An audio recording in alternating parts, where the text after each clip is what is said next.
I'm outside. It's absolutely gorgeous. And today we're going to talk about hope. I'm sorry no one ever told you this. Hope is a scam. The other day, I was driving and I saw a billboard for the Mega Million and Powerball. $250 million. And I thought to myself, what a scam. But most people know that the lottery is a scam. I'm not here to tell you that the lottery is a scam, because so many people know that already. But why do they still play the lottery? You see, they understand that the odds are, and this is true, 1 in 292 million people, right? That's the odds of you winning the lottery. People play the lottery because they hope that they are that 0.001% of people and that they still win and they have their lives changed. And that's the thing, right? You think it's going to change your life to have money given to you, not earned, it's just given to you. And what do we know? A lot of people who win the lottery, and sometimes it really doesn't change their life. I mean, let's change it from money and just think, what if it was something else? Like, what if I told you there's a 1 in a billion chance that if you play this game, you'll get this little pill and it'll make you jacked for life. You never have to work, sacrifice, to do anything to maintain it. Some of you would take that, or maybe you don't care about that, and let's say the same thing goes with like strength. There's a 1 in a billion chance you give me $5 and I'll give you this thing that gets you like elite level strength for free. There's no cost for maintenance. You'll be strong forever. A lot of people would take that, right? So it had me thinking. I stopped like thinking about the lottery a long time ago, and it wasn't because of the fact that I didn't think I could win. Like, it's possible that I could win. It was that I stopped believing in hope, right? Hope is a scam. You ever been pulled over? Maybe you think, oh man, okay, I'm getting pulled over. I really hope I don't get a ticket, right? That's the first thing that comes to your mind. That used to be me. I have like 2 examples I could think of off the top of my head where I was driving, I was specifically speeding, okay? And I thought I had every reason in the world to not get a ticket. And I really was hoping I wouldn't get a ticket. I hoped for a break. Really quick, just to break it down. One night, 2 a.m., I'm driving home. It's a long drive, 2.5 hours from climbing. And I get pulled over. I get pulled over because I pass out. I wake up to the sirens behind me. I look at my speedometer, and I realize I was speeding. So I don't remember if I was speeding to get home or if I passed out and then that's what made me accelerate. But either way, I got pulled over. And as soon as I stop, I think, okay, Michael, you weren't speeding. Like, you passed out. You weren't intentionally speeding. So you'll get a break. You know, he can tell you're a climber. You have these crash pads in your car. You know, you're a good driving record. You're going to get a break. That's what I was thinking. That's what I was hoping for. And I'll never forget this. The officer looked at me, and after hearing my story, he said, son, I'm going to do you a big favor by giving you a ticket to serve you as a lesson. And at the time I was like, this is ridiculous, you know, like, man, I can't get a break. I'm going to get points. I'm going to have to pay money. That was the best lesson I could have gotten. It just was going to take me a couple years from life experience to understand why that was such a big lesson. So, the other time I got pulled over for speeding, it was like my second girlfriend. I convinced her to wake up at like 4:30, and so I could pick her up at 5, and we could drive 3.5 hours up north to this beautiful swimming hole. And I got pulled over. I got pulled over because I was distracted by the beautiful sunrise, right? The beautiful sunrise. So I'm driving, I look over for like 7 seconds, I'm looking at this magnificent sunrise. It's like red and pink and just absolutely breathtaking. And there's also like an amazing view in the background.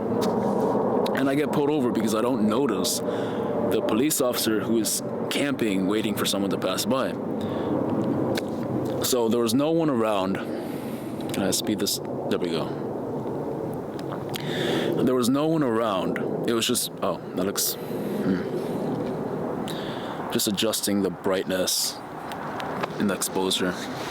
There was no one around, and so the officer obviously pulled me over because it was just me. He could tell I was speeding, and there was no other cars to be mistaken for. It was me. And same thing happens. I'm a little bit embarrassed. I get pulled over, and I'm like, oh man, I mean, I wasn't intentionally speeding, officer. I'm driving 3.5 hours. I'm not from here. I'm not trying to like make a 3.5 hour drive, a 3 hour drive. Like, I'm not intentionally speeding. I got distracted. He didn't give me a break either. And I was like 18, 19 in both of those instances. After that day, I stopped hoping for things. You might think, well, okay, what's the opposite of hope, right? What are you telling me to do to live my life? You know, if hope is a bad thing, because when we think of hope, we think of something positive, but that isn't true. It's actually the opposite of positivity. Instead, you need to think that you're just going to get things done. You're not going to wait for things to fall in your lap. You're not going to wait for opportunities to come. You're going to go and get opportunities because you don't believe in hope. Another thing is that hope controls your emotions. People don't ever realize that, right? You're just hoping for that break. You're just hoping like your boss is going to understand why you were late today. Don't hope for those things. Another quick example has to do with police again, but it's just a good example. I own a bike, and so I own a bike rack for my car.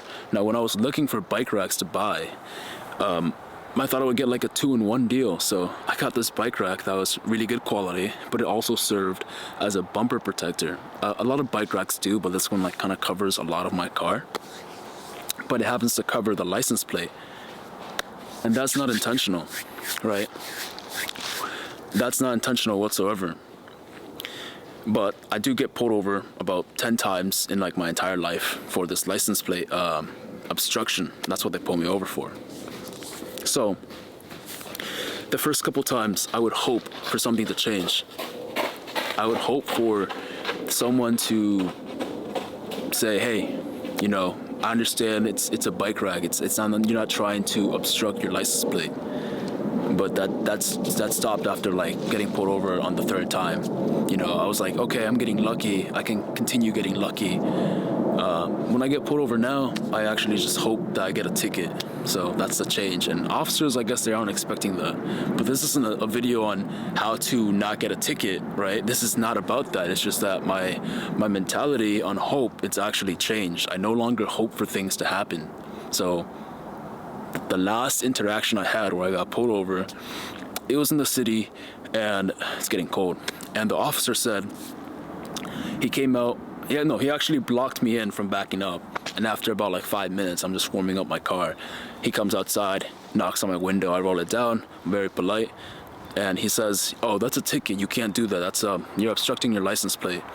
And I tell him, oh, I'm used to getting like tickets all the time. I'll take the ticket and I'm not gonna remove the bike rack. It's just a bike rack. That's what I say. I'm hoping for a ticket, so maybe that caught him off guard. But saying that has been a different experience from what they're used to.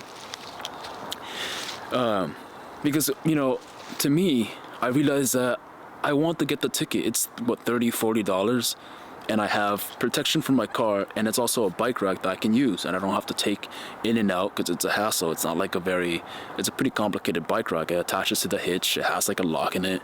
So I told him it's not coming off, right? And that's the mentality I want you guys to be in, to make the best out of a situation. So you might think, oh man, I have to do this, I have to do that. Just think to yourself, you can, whatever the experience is, you can come out of it better, essentially, right? So I hope you enjoyed this video, because this video is about hope, and it's getting pretty cold, but I'm outside and I really want to go outside because it's a gorgeous day. There's snow on the ground. It's still kind of sunny. So let me show you carefully. Move the camera where I'm at. So yeah, the video's over, but just a little tour of my favorite park. Nice open area and a lot of snow. Now, I do prefer the heat, but it's gorgeous. It's a gorgeous day. Hope you guys enjoyed the video, and I'm probably gonna make some more videos outside as the season starts to get nice and sunny and not so cold.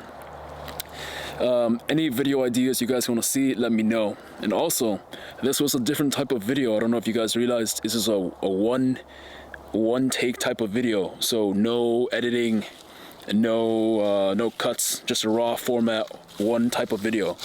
And you guys might not believe me, but this was actually really difficult for me to do the first time I tried to make a video on YouTube where I was talking like face to face. And it's not that the camera, right, it's not that the camera, like I'm looking at the camera and it's like it has a personality and it's judging me and I could see the emotions on its face. It's not that. It's that I know where the footage on the camera is going. It's going to the internet. And so I would filter myself. And little by little, I would script my videos, I would write them out, and then I would I would like memorize it and then read it to the camera. And little by little, as I did this more consistently, you know, you start relying less on the script and you're able to actually just talk a little bit more and more off script. And this is my first time actually making a video with no script, just a subject matter, and the subject was hope. Now, I am going to script my videos because I do like to write and I do like to have like a plan of execution, but this was fun. It was a little bit different. So I'll catch you guys in the next one, and thank you for watching.